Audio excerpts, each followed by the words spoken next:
नमस्कार। प्रांजल ज्ञान गंगा में आप सभी का स्वागत है। हम संक्षिप्त महाभारत पढ़ रहे हैं जिसमें कि शांति पर्व चल रहा है।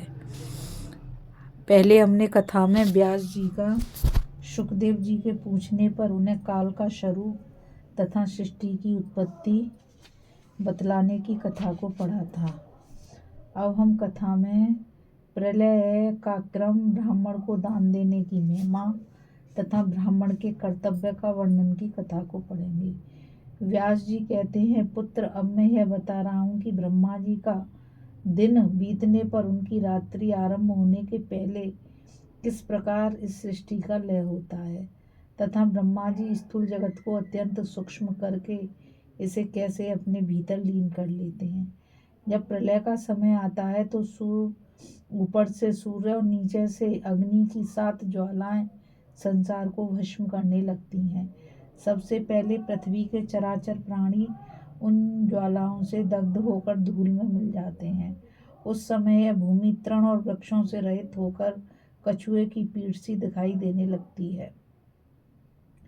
तत्पश्चात जब पृथ्वी के गुण गंध को ग्रहण कर लेते हैं, इससे गंधहीन पृथ्वी अपने कारणभूत जल में लीन हो जाती है। फिर तो जल गंभीर शब्द करता हुआ चारों ओर उमड़ पड़ता है। उसमें उत्ताल तरंगें उठने लगती हैं और वह संपूर्ण विश्व को अपने में निमग्न करके लहराता रहता है। तदंतर तेज जल के गुण रस को ग्रहण कर लेता है और रसहीन जल तेज में लीन हो जाता है। उस समय संपूर्ण आकाश आग की लपटों से प्रज्वलित सा दिखाई देता है। फिर तेज के गुण रूप को वायु तत्व ग्रहण कर लेता है। इससे आग ठंडी होकर वायु में मिल जाती है तथा हवा का वेग बढ़ता है और वह बड़े जोर से हरहराती हुई ऊपर नीचे तथा इधर उधर चलने लगती है।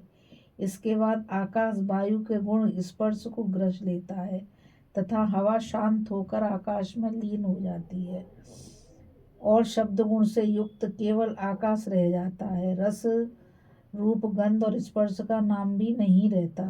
तत्पश्चात दृश्य प्रपंच को व्यक्त करने वाला मन आकाश के गुण शब्द को, जो मन से ही प्रकट हुआ था, अपने में लीन कर लेता है। इस तरह 5 भौतिक सृष्टि का ब्रह्मा के मन में लय होना 12 प्रलय कहलाता है। इस क्रम के अनुसार संपूर्ण भूतों के प्रलय स्थान भी ब्रह्मा जी ही हैं। इस प्रकार तुम्हें ज्ञान का सुयोग्य अधिकारी जानकर परमात्मा को प्राप्त हुए योगियों के द्वारा जानने योग्य यह प्रलय का यथावत वृतांत मैंने सुनाया है। इसी तरह 1000 युगों के ब्रह्मा के दिन और रात होते रहते हैं तथा दिन के आरंभ में सृष्टि और रात्रि के आरंभ में प्रलय का क्रम चालू रहता है। शुकदेव, अब मैं तुम्हारे प्रश्न के अनुसार ब्राह्मण का कर्तव्य बतला रहा हूँ, ध्यान देकर सुनो। ब्राह्मण बालक का जात कर्म से लेकर समावर्तन तक विधिवत संस्कार होना चाहिए। प्रत्येक संस्कार में दक्षिणा देनी चाहिए। उपनयन के पश्चात वह वेदों के पारगामी आचार्य की सेवा में रहकर संपूर्ण वेदों का अध्ययन करे। फिर शुश्रूषा और दक्षिणा के द्वारा गुरु ऋण से मुक्त होने के बाद उसका समावर्तन संस्कार होना चाहिए। तदंतर आचार्य की आज्ञा लेकर ब्रह्मचर्य, गृहस्थ्य, वानप्रस्थ्य और संन्यास, इन चारों आश्रमों में से किसी एक आश्रम में शास्त्रोक्त विधि के अनुसार जीवन पर्यंत रहे अथवा क्रमशः सभी आश्रमों में प्रवेश करे। गृहस्थ आश्रम सब धर्मों का मूल है। इसमें रहकर अंतकरण के राग आदि दोष पक जाने पर जितेंद्रिय पुरुष को सर्वर्थ सिद्धि प्राप्त होती है। गृहस्थ पुरुष पुत्र उत्पन्न करके पितृ ऋण से, वेदों का स्वाध्याय करके ऋषि ऋण से और यज्ञों का अनुष्ठान करके देव ऋण से छुटकारा पाता है। इस प्रकार तीनों गुणों से मुक्त होकर वह अपने वर्ण तथा आश्रम के लिए विहित कर्मों का संपादन करे और अपने को पवित्र बनावे। तत्पश्चात दूसरे आश्रमों में प्रवेश करे। इस पृथ्वी पर जो स्थान पवित्र एवं उत्तम जान पड़े वहीं निवास करके वे अपने को यशस्वी और आदर्श पुरुष बनाने का प्रयत्न करे। महान तप, पूर्ण विद्याध्ययन, व्रत, यज्ञ अथवा दान करने से गृहस्थ ब्राह्मण का यश बढ़ता है। उसकी कीर्ति जब तक इस संसार में उसके सुयश का विस्तार करती रहती है, तब तक वह पुण्यवानों के अक्षर लोकों में निवास करके दिव्य सुख भोगता रहता है। ब्राह्मण को अध्ययन, अध्यापन, यजन, याजन और दान तथा प्रतिग्रह इन 6 कर्मों का आश्रय लेना चाहिए, किंतु उसे अनुचित प्रतिग्रह और व्यर्थ दान से बचना चाहिए। देवता, ऋषि, पितर, गुरु, वृद्ध, रोगी और भूखे मनुष्यों को भोजन देने के लिए गृहस्थ ब्राह्मण को प्रतिग्रह स्वीकार करना चाहिए। अपनी शक्ति के अनुसार परम आर्थिक उन्नति के लिए प्रयत्न करने वाले ब्राह्मणों को द्रव्य के अतिरिक्त बनी हुई रसोई में से अन्न भी देना चाहिए।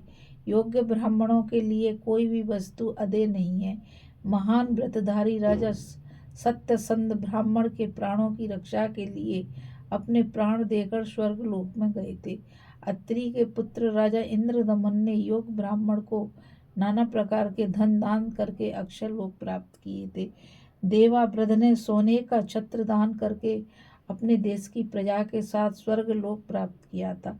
अत्रि वंश में उत्पन्न महतेजस्वी सांस्कृति अपने शिष्यों को निर्गुण ब्रह्म का उपदेश देकर उत्तम लोगों को प्राप्त हुए थे। राजा अम्बरीश ने ब्राह्मणों को 11 अरब गौं दान देकर देशवासियों सहित स्वर्ग में निवास किया। सावित्री ने 2 दिव्य कुंडल दान किए थे और राजा जन्मेजय ने ब्राह्मण के लिए अपने शरीर का परित्याग किया था। इससे उन दोनों को उत्तम लोक की प्राप्ति हुई थी। विदेहराज निमि ने अपना राज्य और जमदग्नि नंदन परशुराम तथा राजा गय ने नगरों सहित संपूर्ण पृथ्वी ब्राह्मणों को दान दे दी थी। एक बार पानी न बरसने पर वशिष्ठ जी ने दूसरे प्रजापति की भांति संपूर्ण प्रजा को जीवन दान किया। करंधम के पुत्र राजा मरुत ने महर्षि अंगरा को अपनी कन्या और पांचाल देश के राजा ब्रह्मदत्त ने उत्तम ब्राह्मणों को महानिधि शंख देकर उत्तम लोक प्राप्त किया था। राजर्षि शास्त्र जितने ब्राह्मण के लिए अपने प्राण दे दिए। राजा शतधुम्न ने महर्षि मुदगल को सब प्रकार के सुख भोगों से भरा हुआ सुवर्ण में घर दान किया और शाल्व नरेश द्युतिमान ने ऋचिक मुनि को अपना राज्य अर्पण कर दिया। इन सब राजाओं को उत्तम लोगों की प्राप्ति हुई थी। राजर्षि लोमपाद ने श्रृंग मुनि को शांता नाम की अपनी कन्या ब्याह दी और राजा मदिराश्व ने भी हिरण्यहस्त ऋषि को अपनी पुत्री अर्पण कर दी थी। इससे इन दोनों को सब प्रकार की कामना तथा उत्तम लोक प्राप्त हुए।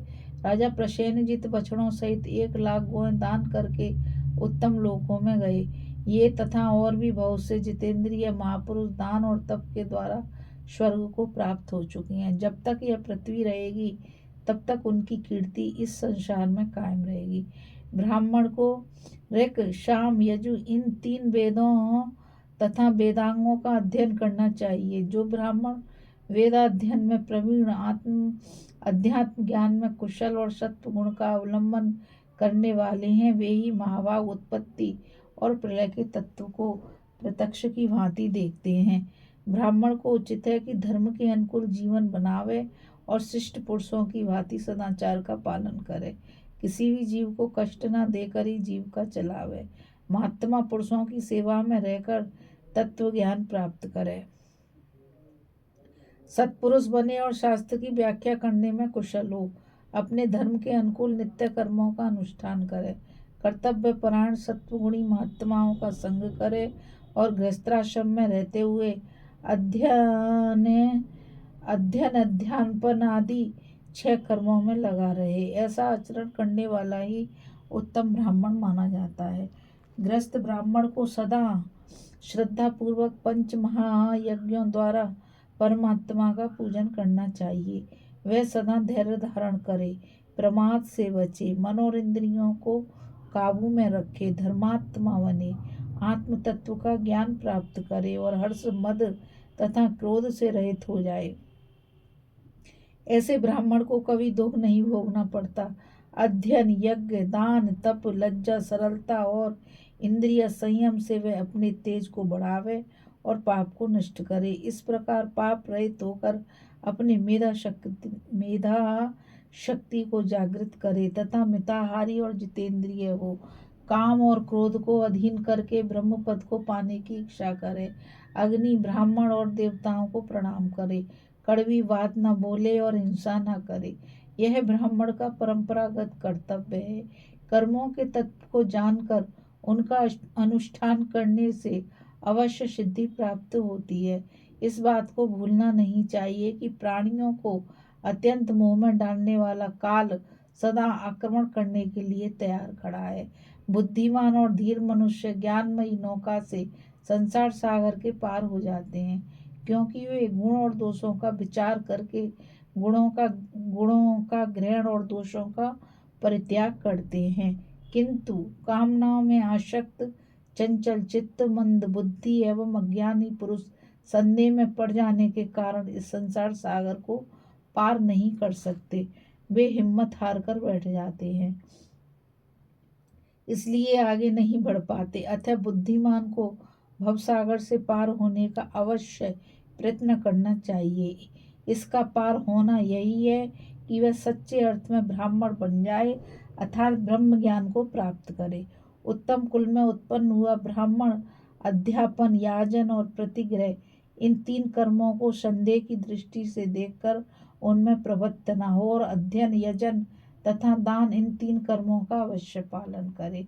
वह जैसे भी हो अपने उद्धार का प्रयत्न करे, ज्ञान के द्वारा इस भवसागर को अवश्य पार कर जाए। जिसके वैदिक संस्कार विधिवत संपन्न हुए हैं, जो नियम पूर्वक रहकर मन और इंद्रियों पर विजय पा चुका है, उस विज्ञ पुरुष को इस लोक या परलोक में कहीं भी सिद्धि प्राप्त होते देर नहीं लगती।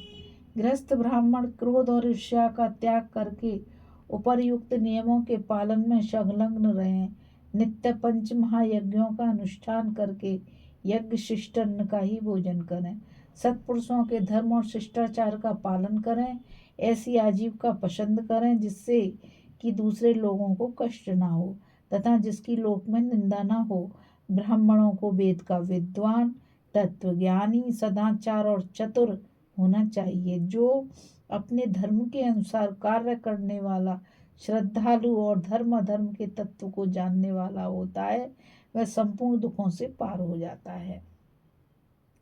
धैर्य, अप्रमाद, इंद्रिय संयम और आत्मज्ञान को प्राप्त करना तथा हर्ष, मद और क्रोध को त्यागना, यह ब्राह्मण का प्राचीन धर्म है। ज्ञानवान होकर कर्मों का अनुष्ठान करने से उसे सर्वत्र सिद्धि प्राप्त होती है। इस कथा में बस इतना ही। अभी हम कथा में प्रलय का क्रम, ब्राह्मण को दान देने की महिमा तथा ब्राह्मण के कर्तव्य का वर्णन की कथा को पढ़ रहे थे। अब हम आगे कथा में ज्ञान द्वारा मोक्ष की प्राप्ति, ध्यान के सहायक और योग और 7 प्रकार की धारणाओं का वर्णन की कथा को पढ़ेंगे। गीता रावत को आज्ञा दीजिए। कल फिर मिलेंगे एक नई कथा के साथ। और मैं आप सभी से यही कहना चाहती हूँ कि इस चैनल को ज़्यादा से ज़्यादा लाइक, शेयर और सब्सक्राइब कीजिए ताकि यह अमूल्य ज्ञान अधिक से अधिक लोगों तक पहुँच सके। राधे राधे, जय श्री कृष्णा, नमस्कार।